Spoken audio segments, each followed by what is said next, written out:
Welcome to the channel. Our today subject of discussion is another painting defect known as cissing, cratering, or crawling.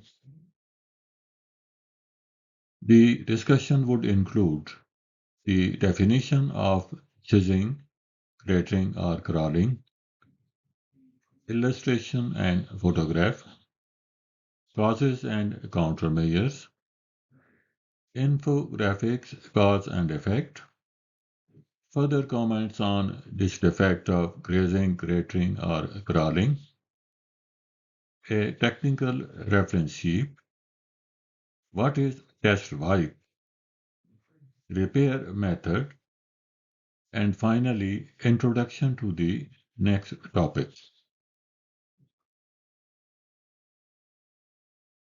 This defect of sizzing, cratering, or crawling occurs when the applied paint fails to uniformly wet the surface due to contamination.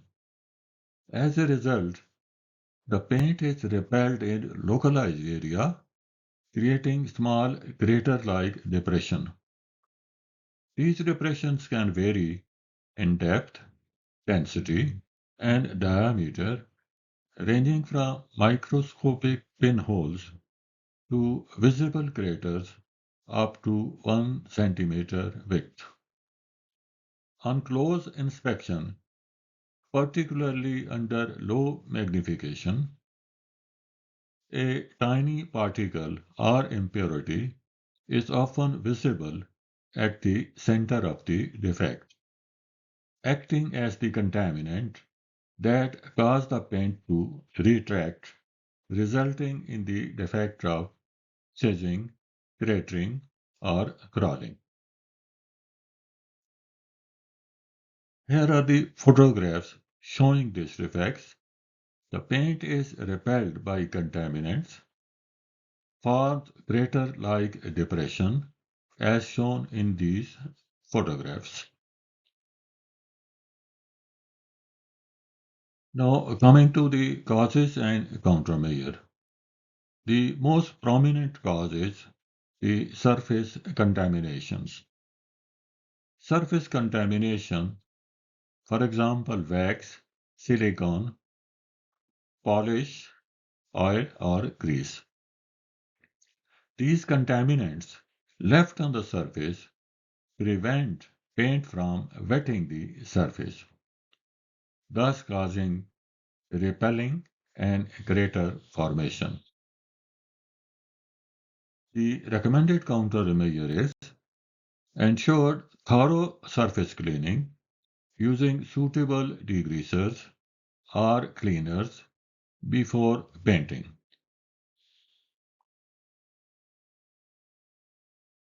Number two important reason is the chemical residues. That is, the residues from soap, detergents, or metal pre-treatment chemicals. These residues, which are left on the surface, they act as repellents to the paint, thus resulting in the defects of cratering or crawling. The recommended countermeasure is rinse thoroughly after any surface preparation and verify surface is residue free before painting.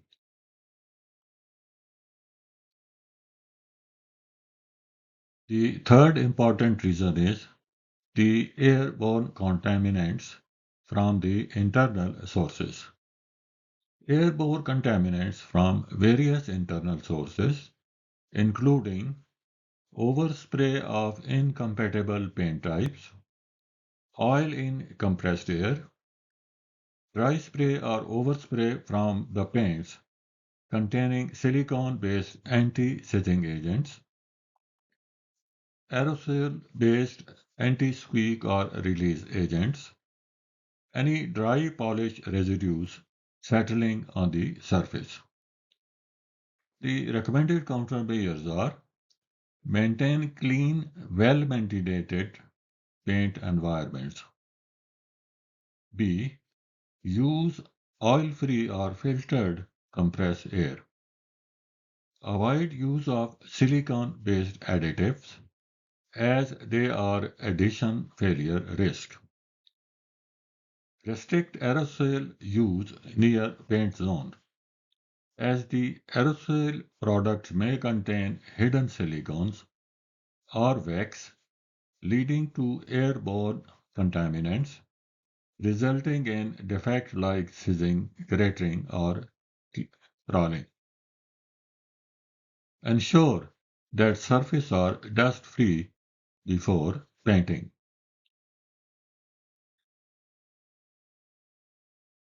The fourth important reason is use of silicone-based anti-cratering additives. Though intended to prevent cratering, these additives can spread through the paint shop, contaminating other jobs and potentially causing adhesion failure. You are recommended to avoid use of silicone-based additives altogether or otherwise opt for non-silicone alternatives. Fifth important reason is airborne contaminants from the external sources, that is, the nearby industrial sites, etc. External pollutants can also settle on the repaired or freshly painted surfaces, causing surface tension breakage, thus resulting in sizzing, cratering, or crawling. The recommended countermeasure for this issue is use filtered air supply system and isolate paint areas from external airflows. Sixth, use of inappropriate air or fluid hoses. As you know, some air hoses may release silicone or plasticizer into the air or paint stream. Therefore, use hoses that are certified for spray painting. Avoid general purpose hoses.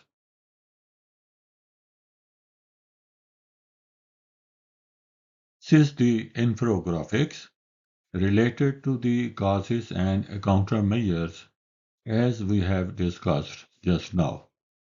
This is just for reference and can be used as poster. Let us go to some further comments on hissing, cratering, or crawling. Number one, nature of the defect. This defect is primarily surface tension driven, wherein the paint fails to uniformly wet the surface and is repelled by the contaminants, thus resulting in craters or holes resembling small volcanic pits or fish eyes. Even microscopic contaminants like silicone, oil mist, wax particles are enough to cause visible defects. The critical sources of contaminations are human handling, spray booth environment, improper cleaning, and air compressor system. How important is the paint shop discipline? Even a single contaminated tool, hose, or rag can cause widespread issues across multiple jobs. Spray booths should be designated silicone-free zones. Avoid any multiple purpose polishing or maintenance products near painting zones. Paint additives. They are ironically anti-sizzing agents, silicone oils, used in formulations to combat this defect can themselves cause it if oversprayed or misused. Once airborne silicones are difficult to remove and can settle across an entire facility, spreading contamination. There are detection challenges too.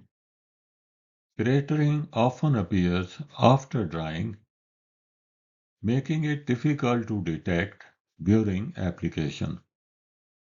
Low-angle lighting or glancing inspection can help catch early-stage craters on wet coats. By low-angle lighting we mean shining light across the surface at a shallow angle, almost parallel to the surface rather than directly from above. Likewise, glance inspection refers to the visual observation of the surface from an oblique angle, not looking straight on, but from the side to catch how light reflects off the defects. The best practices to prevent these defects are implement clean room level controls in final painting zone. Train staff on personal hygiene, handling protocols, and tool maintenance. Conduct test wipe to the suspect surface with a degreaser and inspect for water break. If you observe water beads, the surface is not clean. Here is technical reference sheet to summarize our today's discussion. Cissing, cratering or crawling is a localized paint repelling caused by surface contaminations leading to crater-like depression or fish eyes. These may vary in depth, density, and diameter from pinhole to the size of 1 centimeter. Under magnification, a tiny contaminant is often visible at the center. The main sources are, as we discussed, surface contamination, residual chemicals, airborne contaminants from internal and external sources, incorrect hose and tool material, use of unnecessary anti-sizzing additives. We can use different detection techniques to detect these defects, like visual inspection under glancing light, low-angle lighting for crater highlights, water break test for surface cleanliness, and finally tape pull test for intercoat addition issues. Here is the checklist. Number 1. Surface pass water break test. Number 2. Booth inspected for polish, dust or oil or any other contaminant. Compressor drained and air filtered. No aerosol or anti-squeak near booth. Clean silicone-free rags and gloves in use.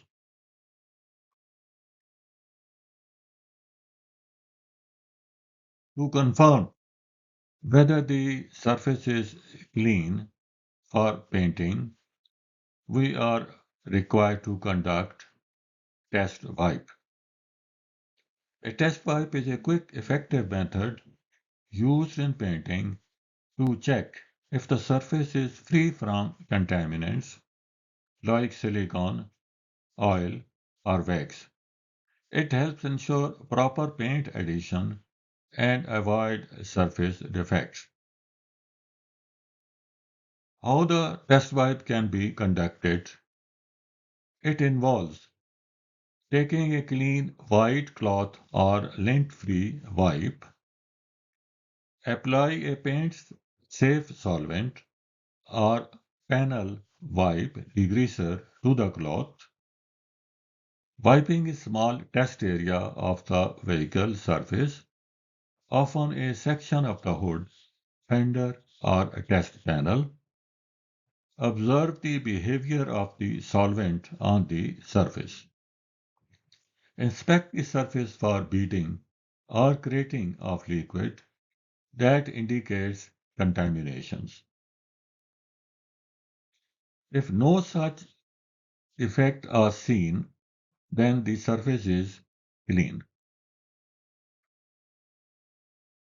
Upon conducting this test wipe, if we observe smooth, even wetting of the solvent, then the surface is clean and ready for painting. If beading, cratering, or repelling of solvent is observed, then the contaminants are present, like silicone, oil, or wax. If there are streaks or haze after wipe, then there are possible soap or polish residues requiring further cleaning.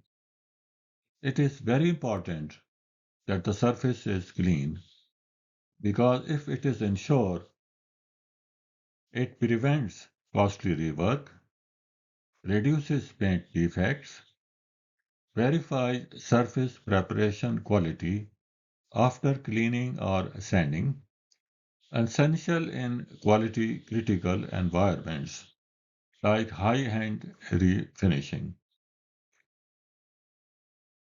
The best practice to conduct test wipe is perform test wipe before primer sealer, base coat or clear coat application. Always use a clean cloth, fresh solvent, and work in dust-free area. Thereafter, follow up with tack cloth or compressed air blow off before painting to further ensure that the surface is clean and is fit for painting.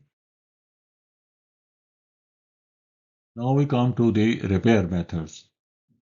If we observe slight cratering, allow it to harden and polish with compound. If the defect is moderate, spray with retarded thinner to reflow surface. If the defect is severe and water is entrapped, then allow it to harden, then wet sand and repaint the surface. If the color coat is affected, then inspect undercoats for condensation-related failures. Finally, we can say we can prevent all these defects through surface cleaning, through thorough surface cleaning and rinsing, using oil-free compressed air with traps and filters, using paint-safe tools, rags and hoses, prohibit silicone aerosol or polishes near spray booths, maintain a clean booth environment and operator hygiene, and avoiding reuse of rags, gloves, or container exposed to silicones. This was all about our today's topic of sizzing, cratering, or crawling. Our next topic of discussion would be chipping, that is nicks, stone pecks, chips, and bruises. Please do drop your comments and share your experience. In the meanwhile, stay tuned and don't forget to like, share, and subscribe to receive the similar contents in future also. Thank you and thank you very much.